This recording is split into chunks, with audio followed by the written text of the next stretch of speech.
ফাল্গুনির বিয়ে নিয়ে তার বাবা মা সবসময় প্রচন্ড পরিমাণে দুশ্চিন্তার মধ্যেই থাকতো, কারণ ফাল্গুনির মধ্যে এক বাজে স্বভাব ছিল, আর সেটা হলো অত্যাধিক পরিমাণে বেশি খাবার খাওয়া। যে কোনো রকমের খাবার দেখলেই ফাল্গুনি কখনোই নিজেকে আটকে রাখতে পারত না। সে একেবারে রাক্ষসের মতো খাবারের উপর ঝাঁপিয়ে পড়ত, আর কোনো কিছুকে তোয়াক্কা না করেই সমস্ত খাবার সে একাই খেয়ে শেষ করে দিত।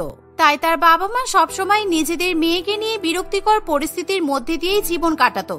আর আজকে অনেকদিন পর ফাল্গুনির জন্য এক ভালো ঘর থেকে বিয়ের সম্বন্ধ আসে। কিরে ফাল্গুনি, তুই এত তাড়াতাড়ি রেডি হয়ে গেলি কেন? এখনো তো পাত্রপক্ষ আসেনি। তুই তোর ঘরে গিয়ে বস, ছেলে পক্ষ আসবে, ওদের খাওয়া দাওয়া হয়ে গেলে তারপরেই আমি তোকে ডাকবো। তোকে যখন ডাকা হবে তুই তখনই ঘর থেকে বেরোবি, তার আগে বেরোবি না, ঠিক আছে? কেন মা, পাত্রপক্ষ তো আমাকেই দেখতে আসবে, আর আমি ঘরের মধ্যে ঢুকে বসে থাকলে হবে? ওরা তো সবার আগে এসে আমাকেই দেখতে চাইবে, তাই আমিও বাইরে গিয়ে ওদের আসার জন্য অপেক্ষা করব। আমি কিছুতে একা একা ঘরে বসে থাকবো না। এভাবেই ফাল্গুনি তার মায়ের কোনো কথা শোনে না এবং বাইরে ডাইনিং রুমে চলে যায়, কারণ ফাল্গুনি খুব ভালো করেই জানি আজকে পাত্রপক্ষের জন্য তার মা অনেক ভালো ভালো খাবার রান্না করেছে, আর সে যদি ঘরে বসে থাকে তাহলে হয়তো তার ভাগ্যে কোনো খাবারই জুটবে না। তাই ফাল্গুনি খাবার খাওয়ার জন্য আগে ভাগেই বাইরে চলে যায়। বাইরে বেরিয়ে আগেই ফাল্গুনি টেবিলের উপর পকোড়া দেখতে পায়। পকোড়া দেখে ফাল্গুনি কিছুতেই নিজের লোভ সামলাতে পারে না, আর তখনই সে পকোড়া নিয়ে গপাগপ খেতে থাকে। এমন সময় সেখানে পাত্রপক্ষ এসে হাজির হয়, কিন্তু ফাল্গুনি সেদিকে কোনো লক্ষ্য থাকে না, সে নিজের মতোই খেতে ব্যস্ত থাকে। আরে আসুন আসুন, আপনারা আসুন। আপনাদের রাস্তায় কোনো সমস্যা হয়নি তো? আমি মেয়ের বাবা, চিনতে পারছেন তো? আর এই যে এটা মেয়ের মা, মানে আমার বাড়ির গিন্নি। হরিপদ বাবু পাত্রপক্ষকে ভেতরে নিয়ে এসে সোফার উপর বসিয়ে দেয়, আর তখন আবির এবং তার বাবা মায়ের নজর পড়ে ফাল্গুনির উপর। ফাল্গুনি তখন নিজের মনে পকোড়া খেতেই ব্যস্ত, আর এই দেখে আবিরের বাবা মা নিজেদের মধ্যে সমালোচনা করতে শুরু করে দেয়। এমন সময় কমলা দেবী বলে, আরে আপনারা বসে আছেন কেন? পকোড়া খান না, আমার মেয়ে নিজের হাতে আপনাদের জন্য পকোড়া ভেজেছে, আপনারা খাওয়া শুরু করুন। কিন্তু প্লেটে তো কোনো পকোড়াই নেই, সব পকোড়া তো আপনার মেয়ের হাতেই আছে, কিংবা আপনার মেয়ের মুখের মধ্যে আছে। বাকি পকোড়া এতক্ষণে আপনার মেয়ের পেটের মধ্যে গিয়ে হজম হয়ে গেছে। আপনি আমাদেরকে কি খেতে বলছেন তাহলে? কমলা দেবী তখন তার মেয়ের দিকে তাকিয়ে দেখে আর প্রচন্ড পরিমাণে রেগে যায়, কিন্তু এরকম পরিস্থিতি সামাল দেওয়ার জন্য কমলা দেবী বলে, আরে না না, আসলে আমার মেয়ে আজকে নিজেই আপনাদের জন্য পকোড়া বানিয়েছে, তো আরো তাড়াহুড়ো করতে গিয়ে চেখে দেখতে পারিনি পকোড়াগুলো খেতে কেমন হয়েছে, নুন চাল সব ঠিক হয়েছে কিনা ও দেখার জন্যই পকোড়া খাচ্ছে। বুঝলেন, আমার মেয়ে পকোড়া খাচ্ছে না, ও তো শুধু টেস্ট করছে। মা, আমার এই মেয়েকে খুব পছন্দ হয়েছে। মেয়েটা দেখতেও যেমন সুন্দর তেমনই এর আচার ব্যবহারও সুন্দর, আর এর কথাগুলোও খুব ভালো। কি, তুই আবার এই মেয়েকে কথা বলতে কখন শুনতে পেলি? যেই থেকে আমরা এসেছি এই মেয়েতে শুধু খাবার খাওয়ার জন্যই মুখ খুলছে। আমি তো এখনো পর্যন্ত এর কোনো কথাই শুনতে পেলাম না। আর এই মেয়েটার আচার ব্যবহার দেখে আমি যা বুঝলাম, এই মেয়েটা একটা বড় পেটুক। খাবার ছাড়া এই মেয়ে কিছুই বোঝে না। এই মেয়েকে বাড়ির বউ করে নিয়ে গেলে আমরা তো 2 দিনেই ভিখারি হয়ে যাব।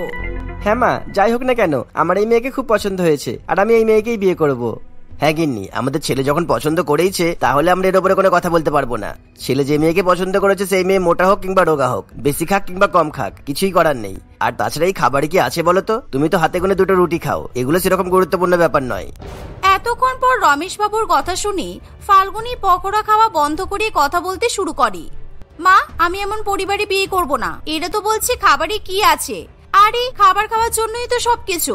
মানুষের তো টাকা ইনকাম করছে কি জন্য? যাতে মানুষ খেয়ে পরে বাঁচতে পারে। আর খাবার ছাড়া কি কেউ বেঁচে থাকতে পারবে? খাবারই জীবন, আর জীবনই খাবার। যে পরিবারে খাবারের কোনো মূল্য নেই সেরকম পরিবারে আমি বিয়ে করতে চাই না। আরে নানা ফাল্গুনি, তুমি একদম ঠিকই বলেছো। আর বাবা, তুমি কিন্তু কথাটা ভুল বললে। সত্যিই তো, খাবার ছাড়া মানুষ কি বাঁচতে পারবে? খাবারই তো সবকিছু। আবিরের কথা শুনে ফাল্গুনির খুবই ভালো লাগে, আর তখনই আবিরকে বিয়ে করার জন্য সে রাজি হয়ে যায়। আর ফাল্গুনি দেখতে একটু মোটাসোটা হলেও সে দেখতে খুবই সুন্দর ছিল, তাই আবির ফাল্গুনিকে বিয়ে করার জন্য পাগল হয়ে যায়।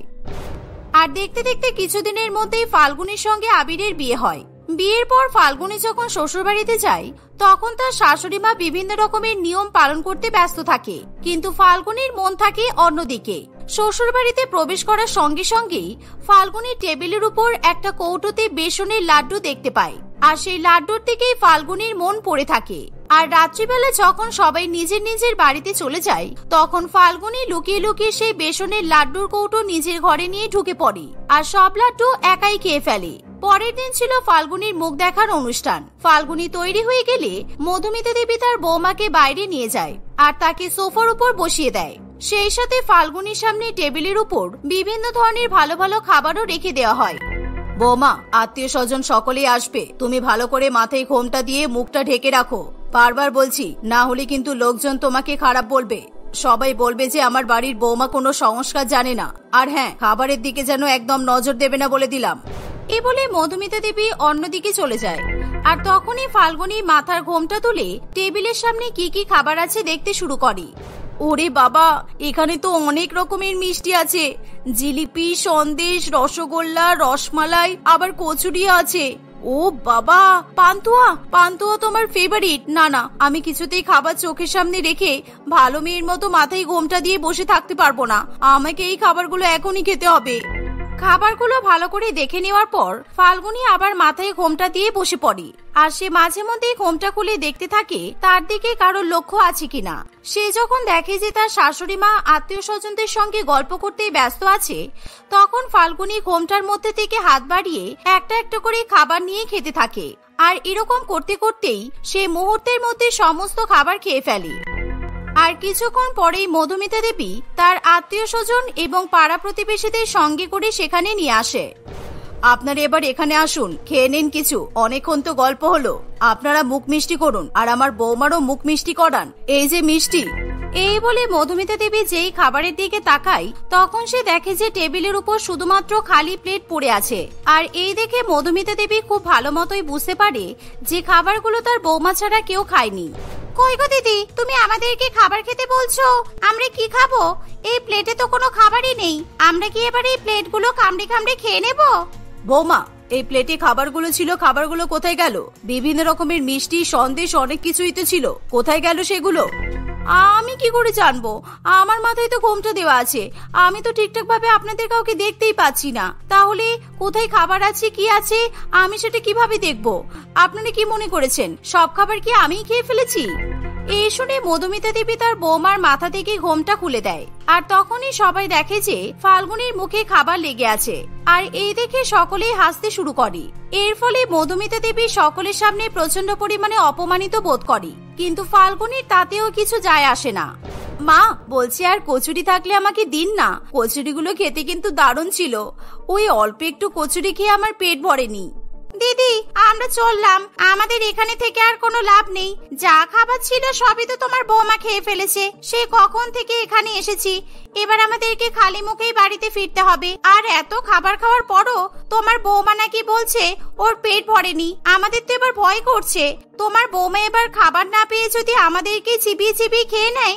সকলেই সেখান থেকে একে একে চলে যায়। আমার খুব ইচ্ছে করছে তোমার পেটটা কেটে একবার দেখতে, যে তোমার পেটের মধ্যে কোনো রাক্ষস আছে নাকি অন্য কিছু আছে। এত খাবার তোমার পেটের মধ্যে ধরে কিভাবে? জানি না আমার ছেলে কি দেখে তোমাকে পছন্দ করেছে। এই বলে মধুমিতা দেবী রাগ করে সেখান থেকে চলে যায়। এরকম ভাবে আরো 2-4 দিন কাটে। আর সময়ের সঙ্গে সঙ্গে সারা পাড়াতে রটে যায় যে মধুমিতা দেবীর বৌমা ফাল্গুনী প্রচন্ড পরিমাণে খাবার খায়। তাই পাড়াতে মাঝে মধ্যে ফাল্গুনীকে নিয়ে আলোচনা সমালোচনা চলতেই থাকে। একদিন ফাল্গুনী দেবী তার বৌমাকে সঙ্গে নিয়ে তাদের এক প্রতিবেশীর বিয়েতে নিমন্ত্রণ খেতে যায়। আর ফাল্গুনী বিয়ে বাড়িতে গিয়ে সামনে যা খাবার পায় সেই খাবারই খেতে থাকে। সে কোনো খাবার বাদ দেয় না। আর সে যেই স্টলে যায় সেই স্টলের খাবারই শেষ করে দেয়। তারপর পরের স্টলে চলে যায়। আর এই দেখে পাড়া প্রতিবেশী সকলেই তাকে নিয়ে সমালোচনা করতে থাকে। কি গো দিদি, তোমাকে দেখে আমরা বুঝতে পারছি না তুমি বিয়ে বাড়িতে এসেছো নাকি মোষ চড়াতে এসেছো। কারণ তোমার বৌমা তো একেবারে মোষের মতো চারিদিকে চড়ে চড়ে খাবার খাচ্ছে। বলছি, কি উপহার এনেছো শুনি? তোমরা তো জানোই আমার বৌমা একটু বেশি খাবার খেতে ভালোবাসে, তাই নিয়ে সবসময় আমাকে কথা শোনানোর কি আছে। আর আমি উপহার হিসেবে একটা ভালো শাড়ি কিনে এনেছি। হ্যাঁ জানি, তুমি সামনে শাড়ির দোকান থেকে 1000 টাকা দিয়ে একটা শাড়ি কিনে এনেছো। কিন্তু তোমার বৌমা যে হারে খাবার গিলছে, তোমার তো 1000 টাকা নয় বরং 11,000 টাকা দামের শাড়ি দেওয়া দরকার ছিল। এই তোমরাই বলো, আমি কি কিছু খারাপ বলেছি? এই কথা শুনে মধুমিতা দেবীর খুবই রাগ হয়। আর সে তখনই তার বৌমার হাত ধরে তাকে বিয়ে বাড়ি থেকে টানতে টানতে বাড়িতে নিয়ে চলে যায়। আর ফাল্গুনী বিয়ে বাড়িতে মন ভরে খাবার খেতে না পারায় সে বাড়িতে ফিরে এসে কান্নাকাটি করে। এভাবেই 2-1 দিন কাটে। একদিন ফাল্গুনী তার শাশুড়ি মাকে বলে, মা জানেন, বিদেশ থেকে আমার দাদার বৌদি আমাদের বাড়িতে আসছে। আসলে আমার দাদা তো বিদেশে চাকরি করে আর বিদেশে মেয়েকেই বিয়ে করেছে। আমার বৌদি প্রথমবারের জন্য আমাদের দেশে এসেছে বলে আমি আমাদের বাড়িতে আমার দাদা বৌদিকে নিমন্ত্রণ করেছি, কিন্তু ওদের জন্য আমি কি কি রান্না করব সেটা বুঝতে পারছি না। ফাল্গুনীর কথা শুনে তার শাশুড়ি মায়ের মাথায় তখনই একটা খুব ভালো আইডিয়া আসে, আর সে তার বৌমাকে আজকে শিক্ষা দেবে বলে ঠিক করে। বৌমা, তোমার বৌদি তো বিদেশি, তাই আমার মনে হয় না আমরা তোমার বৌদির পছন্দ মতো বিদেশি কোনো খাবার রান্না করতে পারবো। তুমি বরং কোনো 5 স্টার রেস্টুরেন্টে তোমার দাদার বৌদিকে নিয়ে চলো, তাহলে ওরা ওদের পছন্দ মতো খাবার অর্ডার করে খেয়ে নিতে পারবে, শুধু শুধু আর বাড়িতে ঝামেলা করতে হবে না। শাশুড়ি মায়ের কথা শুনে ফাল্গুনীর পছন্দ হয়, তাই সে কোনো কথা না ভেবেই তার শাশুড়ি মা শ্বশুর মশাইকে নিয়ে 5 স্টার রেস্টুরেন্টে গিয়ে পৌঁছায়, আর সেখানে ফাল্গুনীর দাদা বৌদিও চলে আসে। I would like to have only vegetable soup and nothing else. আর আমি শুধু একটা বার্গার খাবো, আর কিছুই না, সাথে একটু জুস হলেও চলবে।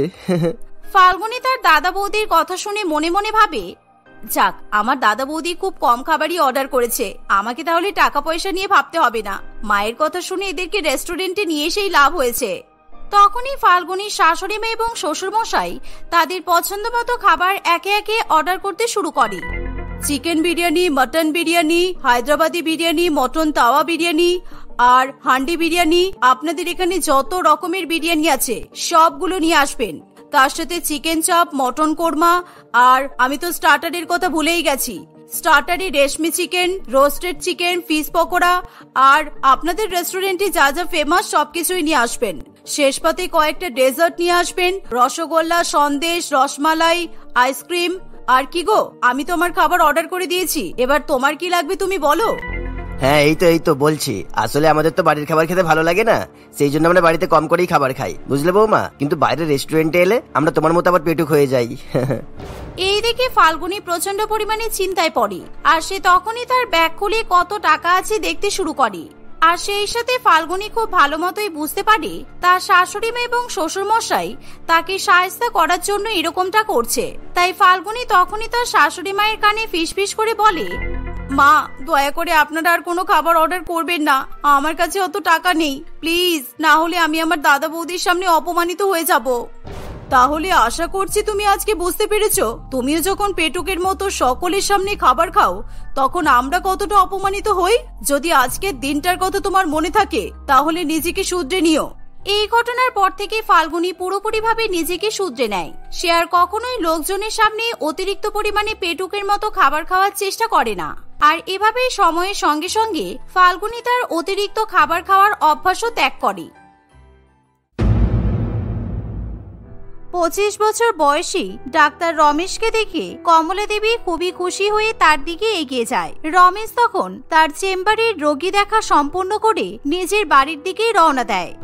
এই বাবলু, তুই এখনো পর্যন্ত বাড়ি গেলি না কেন রে বাবা?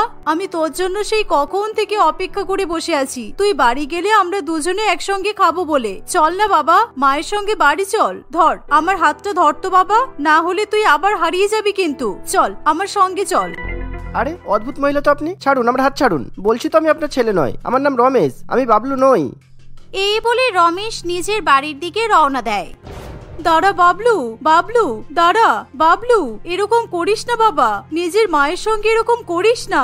এখন তুই বড়লোক হয়ে গেছিস বলে আমাকে চিনতে পারছিস না, নিজের গরিব মাকে ফেলে রেখে চলে যাস না বাবা।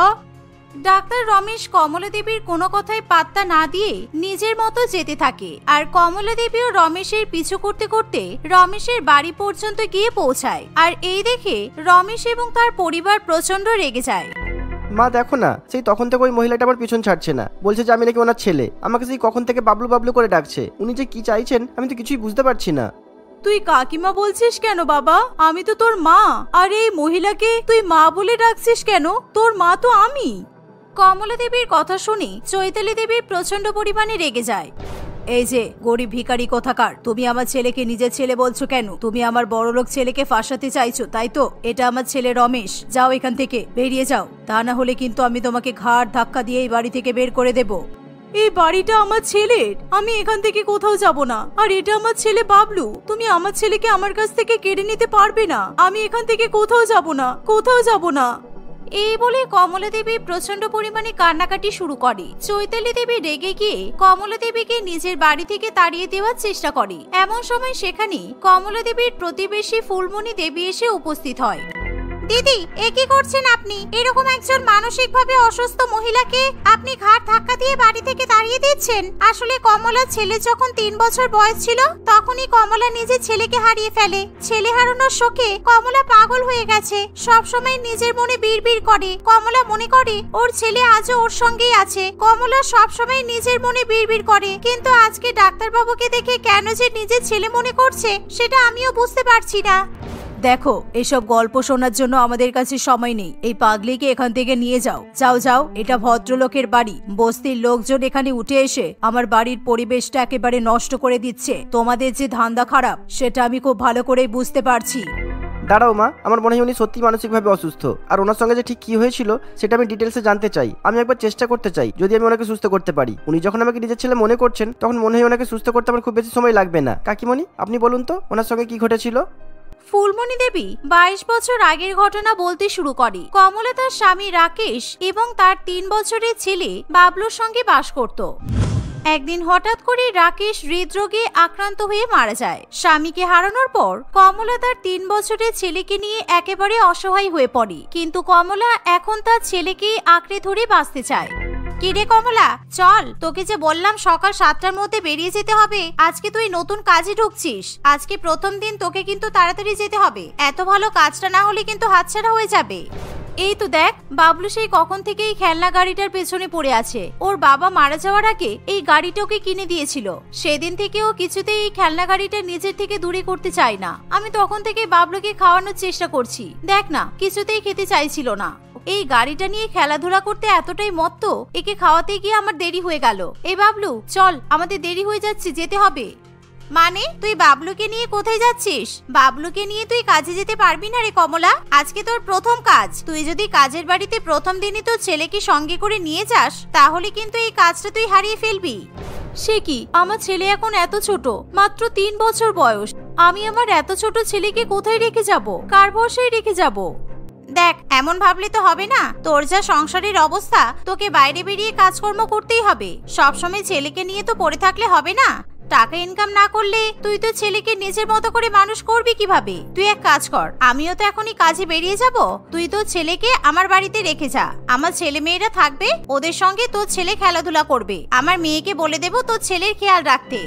কমলার কাছে আর কোনো উপায় না থাকায় কমলা তার প্রতিবেশী ফুলমণির বাড়িতেই বাবলুকে রেখে দেয় আর সে কাজের বাড়িতে চলে যায়। 2-1 ঘন্টা বাবলু তার খেলনা গাড়ি নিয়ে খেলাধুলা করতে থাকে, কিন্তু ফুলমণির ছেলে যখনই বাবলুর হাত থেকে খেলনা গাড়িটা কেড়ে নেয় তখনই বাবলু কান্নাকাটি করতে শুরু করে দেয়। এই, তোর গাড়িটা কি সুন্দর, দেখি তো তোর গাড়িটা চালিয়ে কেমন লাগে। সেই তখন থেকে দেখছি তুই গাড়িটা নিয়ে খেলা করছিস। আমাকেও দে না, আমিও খেলবো। এটা আমার গাড়ি, আমার বাবা আমাকে কিনে দিয়েছিল। আমার গাড়ি আমাকে দিয়ে দাও, আমার গাড়ি দাও, আমার গাড়ি দাও বলছি।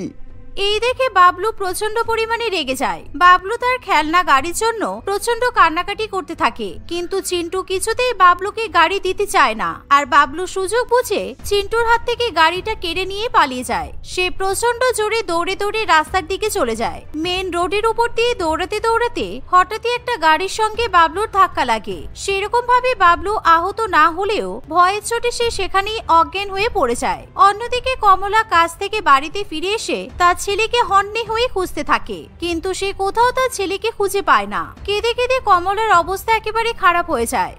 দেখ কমলা, 3 দিন হয়ে গেছে, এখনো পর্যন্ত তুই মুখে অন্যের একটা দানাও তুলিসনি, জল পর্যন্ত খাচ্ছিস না। তুই নে, আমি তোর জন্য রুটি আর আলুর তরকারি এনেছি, তাড়াতাড়ি খেয়ে জলটা খেয়ে নে, না হলে কিন্তু তুই অসুস্থ হয়ে যাবি। আর শোন, তোর কপালে যেটা ছিল সেটাই হয়েছে। তোর ছেলেকে তো পুলিশেও খুঁজে পাচ্ছে না। কেন?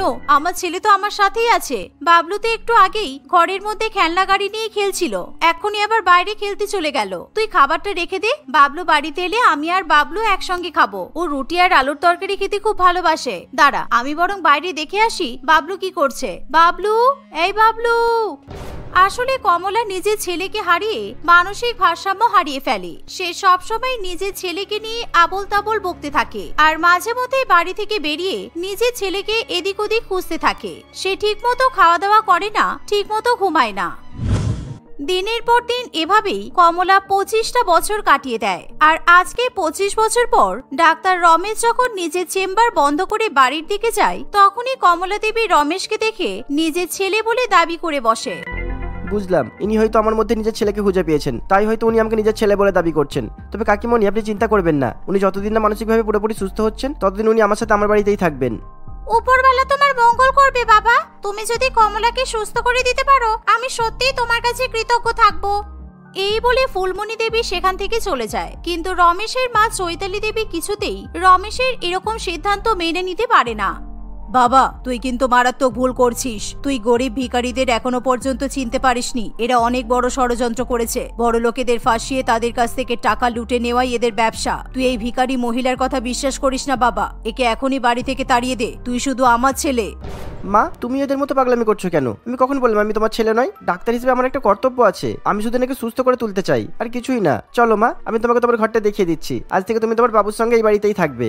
খোকা, তুই এই মহিলাকে মা বলে ডাকবি না বলে দিলাম। আমি তোর মা। এরকম রাস্তার একটা ভিখারি তোর মা কিভাবে হতে পারে? কোত্থেকে উড়ে এসে জুড়ে বসেছে আর আমার ছেলেটাকে আমার কাছ থেকে কেড়ে নিচ্ছে। রমেশ তার মায়ের কথায় কোনো পাত্তা না দিয়েই কমলা দেবীকে নিয়ে অন্য ঘরে চলে যায়। সে নানান রকম ভাবে কমলা দেবীকে সুস্থ করে তোলার চেষ্টা করে, যা চৈতালি দেবী একেবারেই মেনে নিতে পারে না। এই নাও মা, আমি তোমার জন্য খাবার এনেছি, তুমি পেট ভরে খাবারগুলো খেয়ে নাও। তুই তো জানিস বাবা, আমি তোকে ছাড়া একা একা কখনোই খাই না। আয় বাবা, আজকে আমি তোকে নিজের হাতে খাইয়ে দেব। আয়। এই বলে কমলা দেবী নিজের হাতে বাবলুকে খাইয়ে দিতে চায়। আর তখনই চৈতালি দেবী সেখানে চলে আসে। সে কমলা দেবীকে ধাক্কা দিয়ে তার হাত থেকে খাবার ফেলে দেয়। এই, তুমি ভাবলে কি করে তোমার মতো একজন ভিখিরি মহিলার হাত থেকে আমার ছেলে খাবার খাবে? বস্তির মহিলা নোংরা কোথাকার। জানি না তোমার হাতে কি রোগ জীবাণু আছে, তুমি এই হাতে আমার ছেলেকে খাবার খাওয়াবে? খোকা, তুই এই মহিলার হাত থেকে খাবার খাস না বাবা। এই মহিলা তোর বড়সড় ক্ষতি করে দিতে পারে। মা, তুমিও কি ওনার সঙ্গে সঙ্গে পাগল হয়ে গেছো নাকি? দেখো মা, আমি তোমার ছেলে হওয়ার আগে আমি কিন্তু একজন ডাক্তার, আর ইনি আমার পেশেন্ট। আমার পেশেন্টকে সুস্থ করার জন্য আমাকে যা যা করতে হয় আমি তাই করব। এরকম পেশেন্টকে চিকিৎসা করে তুই কি 1 টাকাও ইনকাম করতে পারবি? হ্যাঁ মা, এতদিন পর্যন্ত টাকার বিনিময়ে আমি সবার চিকিৎসা করেছি, কিন্তু আজকে আমি একজন মাকে বিনা পয়সায় সুস্থ করতে চাই। কারণ ওনার দুঃখ আমি দেখতে পাচ্ছি না। ওনার দুঃখ দেখে আমার প্রাণটা কেমন কেঁদে উঠছে। তুমি যাও এখান থেকে এখন। এই, তুমি যাও এখান থেকে, যাও বলছি। আমার ছেলেকে এখন আমি নিজের হাতে খাইয়ে দেব। যাও এখান থেকে। চৈতালি দেবী রাগ করে সেখান থেকে চলে যায়। ওই গরিব মহিলাটাকে আমার বাড়ি থেকে যে করেই হোক বিদায় করতেই হবে, না হলে আমি আমার ছেলেকে হারিয়ে বসবো। আর এটা আমি কিছুতেই হতে দেব না। আজকে আমি খাবারে বিষ মিশিয়ে ওই মহিলাকে শেষ করে দেব। আমার ছেলেকে পাওয়ার জন্য আমাকে যত নিচে নামতে হয় আমি নামবো। এমনই ভাবনা চিন্তা করে চৈতালি দেবী বাজার থেকে বিষ কিনে নিয়ে আসে। সে মনে মনে ঠিক করে কমলা দেবীর রাত্রিবেলার খাবারে সে বিষ মিশিয়ে তাকে খাইয়ে দেবে। তাই সে রাত হওয়ার জন্য অপেক্ষা করতে থাকে। কিন্তু সন্ধ্যাবেলা ফুলমণি দেবী রমেশের বাড়িতে আসে তার বান্ধবীর সঙ্গে দেখা করতে। আর তখনই কমলা দেবী ঘরের মধ্যে থেকে খুবই খুশি হয়ে বাইরে বেরিয়ে আসে। বাবলু, বাবলু, এই দেখ আমি কি খুঁজে পেয়েছি। এই দেখ বাবলু, তোর ছোটবেলার খেলনা গাড়ি মনে আছে বাবা? তুই ছোটবেলায় এই খেলনা গাড়ি নিয়ে সবসময় খেলতিস। তোর ঘরে আলমারি থেকে আমি এই খেলনাটা খুঁজে পেয়েছি। দেখ, এখনো পর্যন্ত কিন্তু খেলনা গাড়িটা একই রকম আছে। কমলা দেবীর হাতে সেই খেলনা গাড়ি দেখে ফুলমণি দেবী আকাশ থেকে পড়ে, কিন্তু চৈতালি দেবী প্রচন্ড পরিমাণে আতঙ্কগ্রস্ত হয়ে পড়ে। একি, এই খেলনা গাড়ি এখানে কি করে এলো? এটা তো বাবলুর ছোটবেলার খেলনা গাড়ি। আমি খুব ভালো মতোই এই খেলনা গাড়িটাকে চিনি। এই তো, এই খেলনা গাড়িতে এখনো পর্যন্ত বাবলুর নাম লেখা আছে। রাকেশ দা যখন এই খেলনা গাড়িটা অর্ডার দিয়ে তৈরি করিয়েছিল, তখন তাতে বাবলুর নাম লিখিয়েছিল। এই শুনে রমেশ প্রচন্ড পরিমাণে অবাক হয়। সে সত্যি সত্যি লক্ষ্য করে গাড়িটার পেছনের দিকে ছোট করে বাবলুর নাম লেখা আছে। রমেশ সন্দেহের দৃষ্টিতে চৈতালি দেবীর দিকে তাকায়। এমন পরিস্থিতিতে চৈতালি দেবী কাঁদতে কাঁদতে সত্যি কথা স্বীকার করতে বাধ্য হয়। হ্যাঁ, রমেশ আমার নিজের ছেলে নয়, রমেশই তোমাদের বাবলু। 22 বছর আগে রাস্তার ধারে অজ্ঞান অবস্থায় আমি রমেশকে খুঁজে পেয়েছিলাম। আর তখন রমেশের হাতে এই খেলনা গাড়িটা ছিল। আসলে আমি নিঃসন্তান ছিলাম, সেই জন্য আমি রমেশকে বুকে আগলে ধরে নিজের সন্তানের মতো মানুষ করেছি। এতদিন পর্যন্ত তোমাদেরকে মিথ্যা কথা বলার জন্য আমাকে ক্ষমা করে দাও। কিন্তু বাবা রমেশ, আমি তোকে জন্ম দিইনি ঠিকই, কিন্তু তোকে তো আমি নিজের ছেলের মতো মানুষ করেছি। আমি তোকে ছাড়া কিভাবে থাকবো বাবা? তুমি ভাবলে কি করে যে আমি তোমাকে ছেড়ে চলে যাব? আমি সত্যি খুব ভাগ্যবান যে আমি আজকে থেকে 2 মায়ের ভালোবাসা পাবো। আমি তোমার কাছে তোমার রমেশ হয়ে থাকবো, আর আমার নিজের মায়ের কাছে বাবলু হয়েই থাকবো। আমার মা যেমন আমাকে জন্ম দিয়েছে, তেমন তুমি আমাকে মানুষ করে এত সুন্দর একটা জীবন দিয়েছো। এই শুনে চৈতালি দেবী খুবই খুশি হয়। সেদিন থেকে রমেশ তার দুই মায়ের সঙ্গেই থাকতে শুরু করে। কিছুদিনের মধ্যেই কমলা দেবীও তার মানসিক ভারসাম্য ফিরে পায়। এভাবেই রমেশ অর্থাৎ বাবলু তার দুই মায়ের সঙ্গে হাসি খুশি বসবাস করতে থাকে।